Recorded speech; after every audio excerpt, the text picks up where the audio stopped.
Two investors, same $50,000, same goal, income they can count on.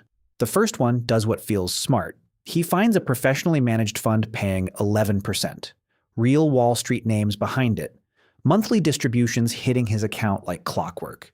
He feels like he cracked the code because everyone else is stuck earning 4. The second one does the boring thing, a plain index fund, no special yield, no clever structure, the kind of investment people call lazy. One of them is being paid with money that was actually earned. The other is being paid in part with interest nobody ever collected. He just doesn't know which payments are real yet. And here's the part that stings. On his statement, everything looks perfect. The number goes up every month, right up until it doesn't. I know how that sounds. Let me earn it. Before we go a single step further, I need to be precise about what this video is because the words high yield get stuck onto a lot of very different things, and I don't want you picturing the wrong one. I am not talking about a high yield savings account. That's your bank, that's government insured, and that's a completely different conversation we've already had. I'm also not talking about junk bonds, the riskier corporate debt that at least trades out in the open where the price moves every second and anyone can see what it's really worth. What I'm talking about is something newer than either of those. Something that has been quietly packaged up over the last few years and sold to ordinary investors as the safe, grown-up way to finally earn double digits on their money. It has real names attached, the kind of names that make you relax a little. And the pitch is simple, which is exactly why it works. While everyone else is fighting over 4%, you could be sitting on 11. Same safety, they imply. You're just being smarter about the structure. So that's the promise sitting on the table. And the only honest way to test a promise like that is to follow the money all the way down to where it actually comes from and ask the one question this channel always comes back to. Not, is this a good company? Not, do I trust the name on the door? The question is, what would have to be true for this to actually work? Let's go find out with Jake, who took the 11%, and Marcus, who took the boring fund, because the gap between those two men is the entire story. Here's what Jake actually owns. Strip away the marketing, and it's a fund that lends money to private companies, mostly mid-sized businesses, the kind that are too big for a small business loan but too small or too messy to borrow the normal way on Wall Street. These companies need money. Jake's fund hands it to them, charges a high rate of interest, and then passes that interest along to Jake as a fat monthly dividend. And you should understand just how big this corner of finance has gotten, because it's part of why it feels so safe. This isn't some fringe experiment. It has quietly grown into a market worth around $2 trillion, one of the fastest growing things in all of finance, and a huge slice of it has been aimed squarely at regular investors like Jake. When something is that large and that mainstream, with that many respectable firms attached, your brain does a very natural thing. It assumes that all those serious people managing all that serious money must have checked, surely someone made sure this works. And on paper, it does. It's a beautiful machine. The companies pay double-digit interest because they have nowhere cheaper to go. The fund collects it. Jake gets his cut. Everybody's happy, and the 11% looks completely earned. For a while, it genuinely is. When the economy is calm and these companies are making their payments in cash, the machine works exactly the way the brochure says it does. So far, there is nothing fake here. I want to be fair to Jake's side, because the trap isn't that this is a scam. The trap is that it's a real machine with a hidden failure point, and the failure point only shows up when the borrowers start to struggle. Which brings us to the part nobody puts in the brochure. Picture one of those companies hitting a rough patch. Sales slow down. Costs climb. And the day arrives when it simply cannot make the cash interest payment it owes. In any normal corner of finance, that moment has a name. It's called a default, and a default is supposed to be loud. It's the borrower raising their hand and saying, "I can't pay," which forces the lender to mark the loan as troubled, write down its value, and start dealing with reality. It's ugly, but it's honest. Everyone can see the damage.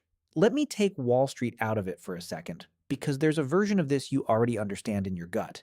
Imagine you own a rental property and your tenant comes to you and says they can't make rent this month. You've got two honest choices. You can call it what it is, a missed payment, and start dealing with it. Or you can tell them, Don't worry about the cash right now. Just add this month's rent onto what you already owe me, and we'll settle up down the road. Look closely at what that second choice does to your books. No rent was technically missed. Your tenant is still technically a paying tenant. On paper, everything is current and healthy. You've simply agreed to treat an IOU as if it were money in your pocket. That second choice is exactly what Jake's fund does when a borrower can't pay, except they have a far more respectable name for it. They call it paying in kind. The company doesn't hand over cash, it just adds what it owes onto the top of the loan, and the balance quietly grows. And the genius of it, if you can even call it that, is what it does to the paperwork. Technically, no payment was missed. Technically, nothing defaulted. The loan is still stamped performing, even though not $1 of actual cash changed hands. Sit with that for a second, because it's the hinge the whole video turns on. A company that cannot pay its bills, and a loan that quietly records that as if everything is fine. That's the crack. Now watch what grows out of it. Go back to your rental property one more time, because here's where the pretending stops being harmless. Imagine that at the end of the month, you don't just quietly file that unpaid rent away as an IOU. You write it down as income you earned this month. And then, because of a rule you can't get around, you take a slice of that income and you actually hand it to your family in cash as if the tenant had really paid you. Think about what you're doing. You are now distributing real money out of your own pocket on rent that nobody ever handed you and calling it a return. That is the dividend that doesn't exist. And it isn't a hypothetical in a rental property, it is happening right now inside the fund Jake trusts. Because Jake's fund doesn't just park that unpaid interest, it counts it as income. The interest that was never collected in cash, that was just scribbled onto the top of a struggling company's loan, gets reported on the fund's books as money earned. And now the rule kicks in. The one Jake can't see, and the fund can't escape. To keep its special tax treatment, a fund like Jake's is legally required to pay out at least 90% of its income to investors. Income it must distribute. So follow the whole chain through. The borrower couldn't pay. The unpaid interest got counted as income anyway. And because the fund is forced to distribute that income, it mails Jake a cash dividend, built, in part, on interest that nobody ever actually paid. It lands in his account as real money. He spends it like real money. But a slice of it was conjured out of an accounting line and pushed out the door, because a tax rule said it had to be. And if you're tempted to think this is some rare edge case, look at what's already sitting in plain sight. Across these funds, on average, close to 9% of the income they report is now this kind of paid-in-kind interest rather than real cash. That means roughly 1 full point of Jake's shiny 11% is income the fund booked but never received. And at individual funds, it gets far starker. At one well-known lender, the paid-in-kind income it reported in a single recent year came to $55.9 million. The actual cash it collected on those same loans, $4.9 million. Out of every dollar of interest it told its investors it had earned, fewer than 9 cents actually showed up as cash. So when I said at the very start that one of these investors is being paid with money that was actually earned, and the other with interest nobody ever collected, this is exactly what I meant. Now you should be asking the obvious question. If a chunk of this income isn't real, why doesn't the price of Jake's fund just drop the moment it happens? Why doesn't the market catch it and punish it instantly the way it would with any normal stock? And the answer is the quietest, most important part of this entire story. Because it's the reason Jake's statement can stay beautiful while the ground shifts underneath it. When you own a share of an ordinary public company, its price is being argued over every single second by millions of people. Good news comes out, the price moves. Bad news comes out, it moves. The value is discovered constantly, out loud, in the open. But the loans sitting inside Jake's fund don't work anything like that. They don't trade. There is no crowd of buyers and sellers haggling over them every second. Most of them just sit there in the dark, and their value isn't discovered at all. It's estimated. And here is the uncomfortable part. It's largely estimated by the same fund that owns them on its own schedule, often only once every 3 months. In the language of accounting, this is the most subjective category of asset there is, the kind whose value doesn't rest on a real market price, but on a model and a judgment call. So the comforting marks Jake sees on his statement aren't a market telling him what his money is honestly worth. They're an estimate produced by the very people with every reason in the world to keep it looking healthy. And even with all of that benefit of the doubt baked right in, the cracks are pushing through anyway. One major analysis recently found that more than 10% of these private loans had already been quietly marked down by at least 50 cents on the dollar, half their value gone, on loans that, on the surface, were still reported as humming along just fine. That's why this stays invisible for so long. The rot isn't hidden because it's small. It's hidden because of how these things are priced. By the time the damage finally reaches Jake's statement, it has usually been quietly building for a very long time. So let's say Jake starts to sense some of this. Let's say he reads a headline, gets a bad feeling, and decides he'd simply like his money back. Here's the trap that almost nobody sees until they are already standing inside it. Funds like Jake's often don't let you just walk out the door whenever you want. To pull your money, you usually have to wait for a specific window. And even then, the fund will typically only allow investors to take out a small slice of the total in any given quarter. A common limit is around 5%. When everything is calm and nobody is leaving, that limit is completely invisible. You could own this for years and never know it was there. But the entire purpose of a limit like that is the one moment it actually bites, when too many people try to leave at the same time. Because the second that crowd forms at the door, the fund hits its cap, the exit effectively locks, and everyone still inside is simply stuck, standing in line behind an opening that only widens 5% a quarter, while the value of the thing they're trying to escape keeps quietly sliding beneath them. The safe, steady income fund turns out to have a fire exit that only opens a crack. And if that sounds like a distant, theoretical risk, it isn't, because the crowd has already started moving. In just the opening stretch of this year, the flow of fresh money into these funds collapsed by roughly 40% as investors began backing carefully toward the exits. Some of these funds have already started cutting the very dividends that people bought them for in the first place. The thing Jake purchased specifically because it felt safe is the same thing a growing number of people are now trying to get out of, through a door built to only open a crack at a time. So now you understand what's actually living inside that 11%. Income that was never collected, marks that nobody outside the fund really set, and a door that only opens a crack.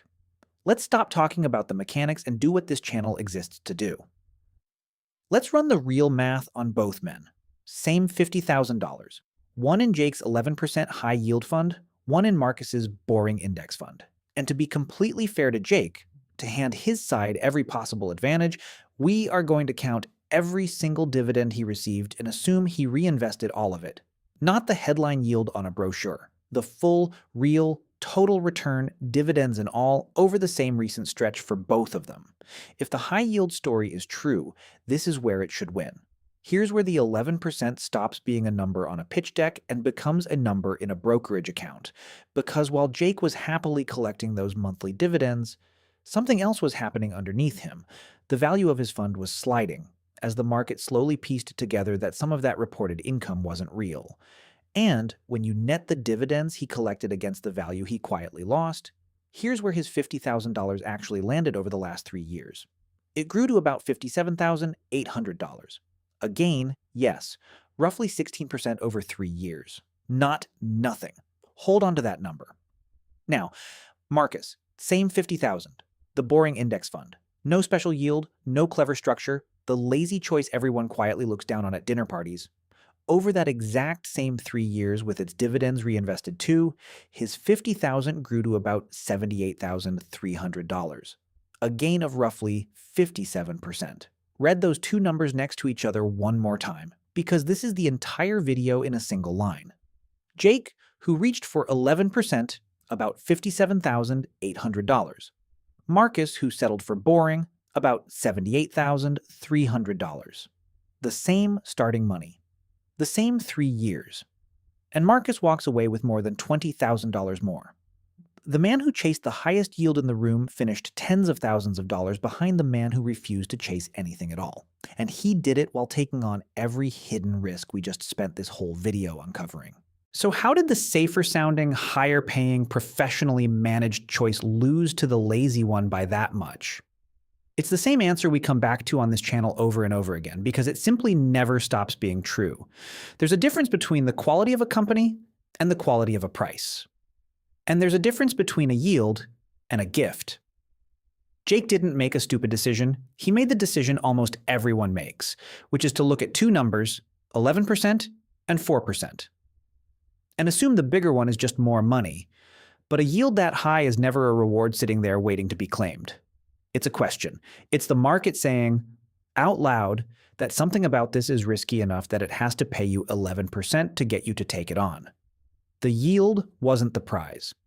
The yield was the warning label, written in the only language money speaks. And Marcus didn't win because index funds are magic. He won because his money had nothing to hide.